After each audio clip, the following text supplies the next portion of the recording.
You can support this podcast for $3 a month at patreon.com/Copytraders Club. Or find me on eToro, username Gavin Macaulay, and add me to a watch list for future content. Thanks for listening.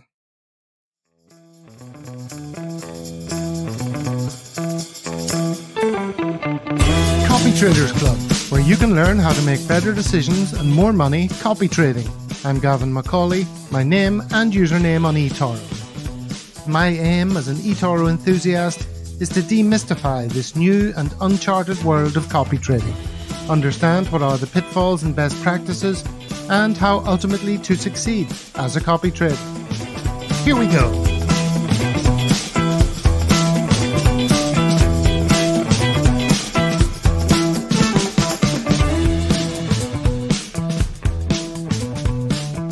Yes, Copytraders Club, Series 3, Episode 13. And who do we have with us today on the check-in? It's none other than Vlad D35. Vlad Daniel Dicu. How's it going? All going very well, Gav. Thank you very much for having me again. How's it going on your end? It's all going well. And as you may know, this is a new and exciting platform we have here. I'm going to bring up some of the snazzy little features we have. Perfect. Look at that. Beautifully personalized. So how's it going? It's been a while since we last spoke, November 2021. Oof, yeah, it's been a while. Many things have happened. Actually changed jobs. Actually also took the decision to move back to Romania. And I think this is actually the first time I'm making this decision public. So, yeah. And what brings you back to Romania? My girlfriend. Yeah, we took the decision to move back for a little while, and then I made her promise me that we will come back to the Netherlands. Okay, very good. All right, so this is the check-in, and we're going to have a little bit of chat about the markets, and then most of the questions are going to be randomly generated numbers from a list of 41 preset questions. Some are about investing, some are about eToro, some are just silly, personal, daft questions to help us get to know you a little bit better. Sounds good. So like I say, it was November 2021 you were last on, Vlad. And since then, China has undergone quite a large dip. It was already, I think, experiencing some issues back then. I wonder, what do you think of that? Where do you think we're coming out of that now? Are you as much of a bull in the China shop as you were when we last spoke? Yeah. So as you mentioned before, China was not doing extremely well back then either, because the last 2-3 years we've been in the midst of a pandemic, and which has been really different in China compared to what we know it. I mean, we've also got a taste of that China lockdown in early 2021, but that's been very brief for us. How to put it? I'm still bullish on China for the long run, because the difficulties that it was facing back then, it was still. I could see past the difficulties that China was experiencing back then for the long run. And actually, as we've seen since the turn of the year, the economic activity has actually picked up quite well. China right now is at the beginning of a healthy bull market. And why I'm saying this is because all the macroeconomic conditions point towards a healthy economy, okay, except demographics, but demographics declining, that's a factor that's only going to play out in a very long distance, in the very long run. And right now, China, the only thing that needs for it to actually pick up again, also in terms of economy and in terms of equities, is gaining the consumer's trust. And of course, after 2-3 years of very severe lockdowns, of public not really let's say, not being the biggest fans of the policymakers. We've seen a lot of episodes of political unrest.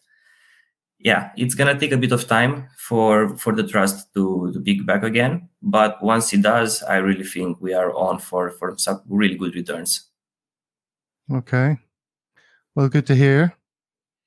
I'm wondering whether I should be doing a little bit of screen sharing, show off the screen sharing facility on Sure. StreamYard as we answer some of these questions. Maybe I'll do it if we come across something particularly appropriate.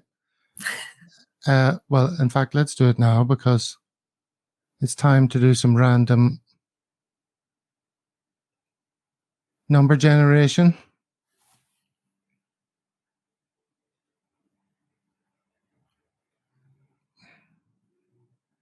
You'd never know this was the first time. So between 1 and 41, generate number 40.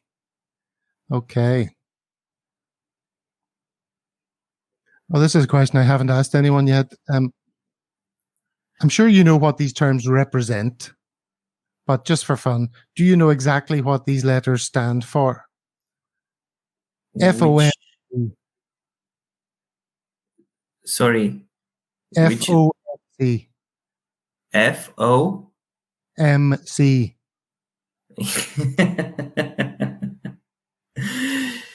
The FOMC is the Federal Open Market Committee. Very good. I mean, everyone knows it's the Fed, but it's like, okay, good man. Okay, I'll not put you under any more pressure. We'll leave it at 1 for now because you got through that one. And I was feeling very uncomfortable when I asked that question because I was thinking you were going to say, I have no idea. No. Okay. At first I was a bit confused because I was expecting to see something on the screen. I thought you were going to switch tabs, and that's why. No. Okay, if you were to start your PI career all over again, what would you do differently? That's the next question. And as you answer that, I'm going to just flick around your profile on eToro. So go ahead. Sure, you'll actually have to go back quite. You have to scroll quite a lot to get to the beginning of my PI career. Actually, if there is one thing that I would do differently, is I would start sooner. I would actually join eToro a lot sooner because as you see, I only joined September 2020, and I was also a copy trader for about a month just to get a hold of the platform. And I think October 2020, that's when I got my first copier, and November, that's when I started my PI activity. Yeah, so as I said, the one thing that I would do differently is I would start earlier, and actually I think I would also market myself a lot more aggressively.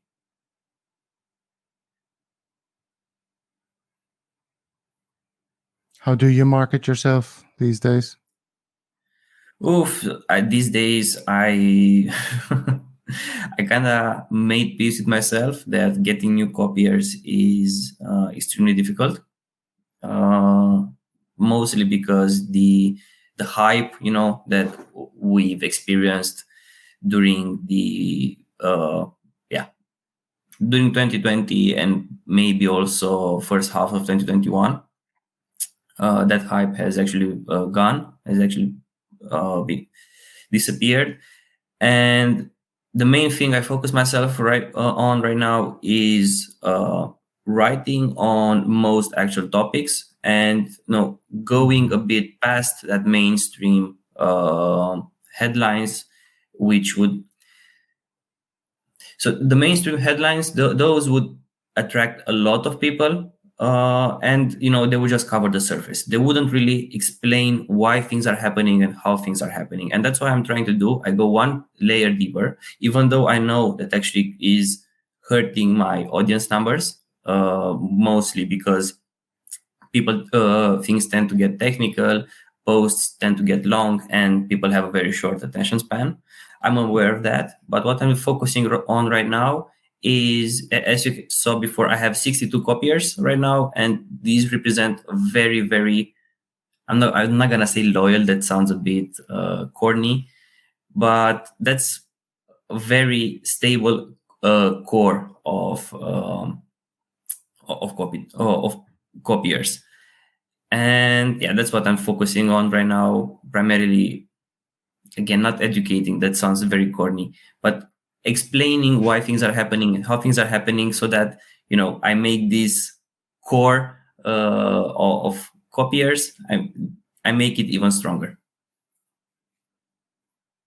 Very good. Next number 5. What are your future plans as a PI? Future plans. I mean, try to get as consistent as possible. That's for sure. And be one step ahead of the market, hopefully, which is proving to be extremely difficult, because the Mr. Market, as Ben Graham used to describe it, is extremely irrational. So yeah, being sane in this environment is pretty difficult. But in terms of as a PI, as I said, I'm focusing on writing high quality posts, on educating myself, educating the copiers, and just trying to be ahead of the market. Very good. Your name came up recently when I had Levi on, good friend of yours, Levente Lavrenyuk, and I believe Bjorn Kreinen is also a chum of yours. Might be quite nice to get all three of you on together for a round table. Really nice. I think that'll be fun. That would definitely be super nice. And also, whenever I make the thumbnails for each YouTube episode, I have like a template thumbnail, and the time that I got that template made was just after your appearance. So I see your face like almost every week. I have to remove Vlad's face and put somebody else's face in. So you're never far from my thoughts. At least you always see a beautiful face. So the next number generated is 12. What's your market outlook for the next 6 months? For the next 6 months? Well, to be honest, I'm going right now. I'm going to only focus on the US market when I say this. To be honest, the macroeconomical activity in the US has actually slowed down quite significantly. And we see most of the coincident indicators. We see employment, we see production, we see consumption, retail sales. They're all deteriorating. And somehow the market still doesn't seem to care too much. And to be honest, I think the market is functioning on some sort of hopium at this point, trying to resemble a healthy bull market, but this is so far away from it. So to be honest, I think we're gonna be on for quite some a bumpy road ahead, and that's gonna start either this earnings session or the next one. And to be honest, I hope it starts sooner, mostly because of two reasons. One, I already positioned my portfolio for this, and secondly, I really think that the higher we rise, the stronger the fall is going to be.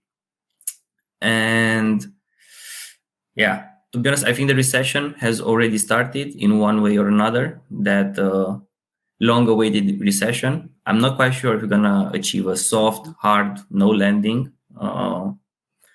The scenarios are still very blurry. To be honest, I think we will achieve. I know that in the long run we will achieve that landing. Inflation will come down, but now the big question is: will the economy also get down significantly with inflation? Sorry. Next number 6. Have you ever seen a ghost?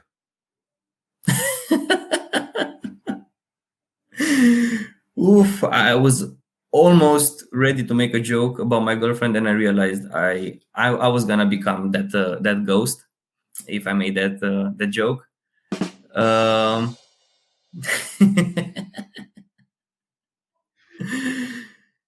no, to be honest, I have not seen any ghost. Fortunately, I can only see the ghost of past markets trying to resurface. Then that was a very corny joke. But yeah, I should have saved the badum for that. for that one exactly. Yeah, I've got a whole bunch of sound effects to play at appropriate times, but I've got to use them sparingly, don't you think? Otherwise, it'll become ridiculous. Next question, 27. Where are you on the spectrum from introversion to extroversion? No, I'm an extremely extrovert person. Yeah. I've always liked to make friends, to help other people, to be in the spotlight. Although I can also appreciate 1 or 2 weekends every now and then where I just relax at home. Nobody's bugging me. But bottom line is I'm the definition of an extrovert. Let's put it like that. And sometimes it actually it beat me because I've been. It actually beat me in the ass because I've been so extrovert. So I also have this tendency of going over the top. But yeah, that's me. All right. Number 6, it says, is the next random one. Have we ever had that? Oh, yes, we have. You've never seen a ghost. 21. Well, you can answer this in any way you want, whether it's market-related, relevant to investing or not. What's one thing that everyone seems to like that you don't?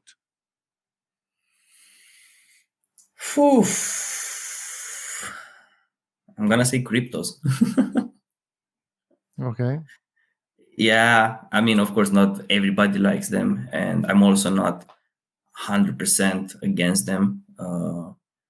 What I'm saying is that the hype surrounding cryptos, now that hype has actually tempered down quite significantly. But yeah, when you get to the point where you go out in a cafe and then you see both old and young and everybody just talking about, hey, did you see how much Bitcoin has grown? Did you see how much Dogecoin has grown? Oh, I think I'm going to take a loan to get this. That's when you know that things are not as they should be.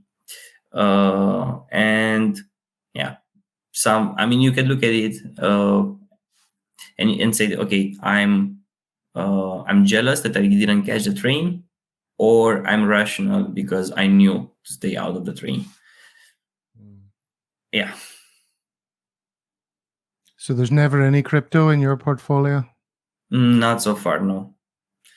Because so that's what I'm saying. I can understand, its technological advantages, but there is a limit to what valuations you can attribute to these tokens. Sure. Okay. We're running down the clock here. Number 14.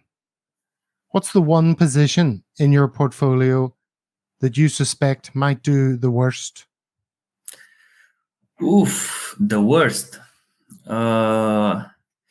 So the only one that is giving me a bit of how to put it, it makes me lose a bit of sleep is my Nasdaq short, and that's not because I'm not convinced by its by the logic behind it. So I know that the rationale of the markets going down is healthy and it's going to happen, but the only question is when. Because as I said, the market doesn't seem to care at all about what the economy is doing, and I understand that there is the market and the economy is not a mirrored picture, but still they should resemble each other pretty well. And at this point, the market seems to not care at all. And now the only question is, can I be liquid more than the market can be irrational? I hope so. Well, I'm sure I speak for everyone, Vlad, when I say we all hope that that's the case. All right, look, dude, it's been great to catch up with you. Our 20 minutes is up. So do you have any other messages you want to send out maybe to your copiers before we close? To be honest, I think I write to them pretty often, at least once or twice a week. So any extra message from me would be redundant. They know pretty much everything there is to know. Yeah, the only thing that I would like to say, and I don't usually say this, is just thank you so much for your trust and your support. And also, Gav, thank you very much for having me. Well, thank you for being here. And like I say, we should make it happen again for a roundtable on this snazzy new platform. All right, Vlad, all the best. Same, Gav. Speak soon.